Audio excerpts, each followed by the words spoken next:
1 ശമൂവേൽ 1-ാം അധ്യായത്തിന്റെ 27-ാം വാക്യം ഹന്നായുടെ പ്രാർത്ഥനയ്ക്ക് ദൈവം മറുപടി നൽകുന്നതാണ്. അതെ, പ്രാർത്ഥനയുടെ ശക്തി എന്തെന്നും ദൈവത്തിലുള്ള വിശ്വാസത്തിന്റെ വിജയം എന്തെന്നുമാണ് ആ വാക്യത്തിലൂടെ കർത്താവ് നമ്മെ ഓർമ്മപ്പെടുത്തുന്നത്.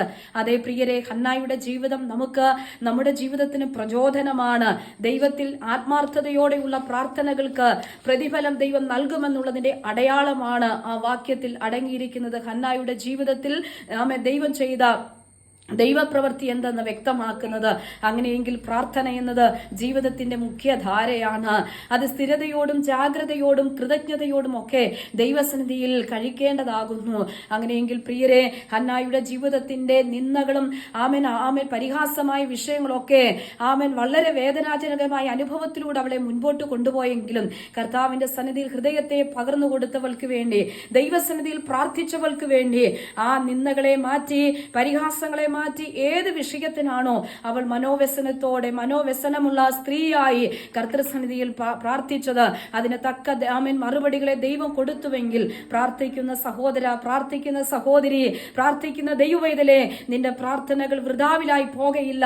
ആ പ്രാർത്ഥനയ്ക്ക് തക്ക മറുപടികളെ സർവശക്തനായ കർത്താവ് നിങ്ങളുടെ കരത്തിൽ നൽകും. ഇതാ മറുപടിയുമായിട്ട് ആലയത്തിൽ വന്നവൾ, അതേ സ്തോത്രം, ആ മറുപടി ദൈവസന്നിധിയിൽ സാക്ഷ്യത്തിന് കാരണമായെങ്കിൽ ഇതാ ദൈവം ചില മറുപടികളെ ഹൃദയത്തിൽ ജീവിതത്തിലൊക്കെ നൽകി ആലയത്തിൽ ദേശത്തൊക്കെ ഒരു സാക്ഷ്യമാകത്തക്ക നിലകളിൽ നിങ്ങളുടെ ജീവിതത്തെ സർവശക്തനായ ദൈവം മാറ്റിമറിക്കും.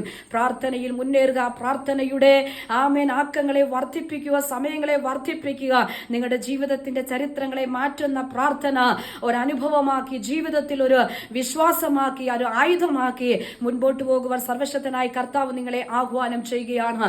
അങ്ങനെയെങ്കിൽ പ്രിയരെ, പ്രാർത്ഥന ഒരിക്കലും നഷ്ടമല്ല, പരാജയമല്ല. പ്രാർത്ഥിക്കുന്നവൻ നിശ്ചയമായി വിജയത്തെ കണ്ടെത്തും. അങ്ങനെയെങ്കിൽ കൊലോസ്യ ലേഖനം 4-ാം അധ്യായത്തിന്റെ 2-ാം വാക്യം പറയുന്നു, പ്രാർത്ഥനയിൽ ഉറ്റിരിപ്പിൻ, സ്തോത്രത്തോടെ അതിൽ ജാഗരിപ്പിൻ. കൃതജ്ഞതയോടും സ്തോത്രത്തോടും ഒക്കെ ദൈവസന്നിധിയിൽ പ്രാർത്ഥിക്കുന്നവർക്ക് വേണ്ടി ദൈവം ചില പ്രാർത്ഥനയിൽ ഉറ്റിരിക്കുന്നവർക്ക് വേണ്ടി ദൈവം ചില മറുപടികളെ നൽകും. ഹന്നായുടെ ജീവിതത്തിൽ പ്രാർത്ഥനയ്ക്ക് മറുപടി ലഭിച്ചതുപോലെ നിങ്ങളുടെ ജീവിതത്തിൽ നിശ്ചയമായി പ്രാർത്ഥനയിൽ പോരാടുവാൻ സർവശക്തനായ ദൈവം നിങ്ങളെ സഹായിക്കട്ടെ. ഈ വചനങ്ങളാൽ കർത്താവ് എല്ലാവരെയും അനുഗ്രഹിക്കുമാറാകട്ടെ.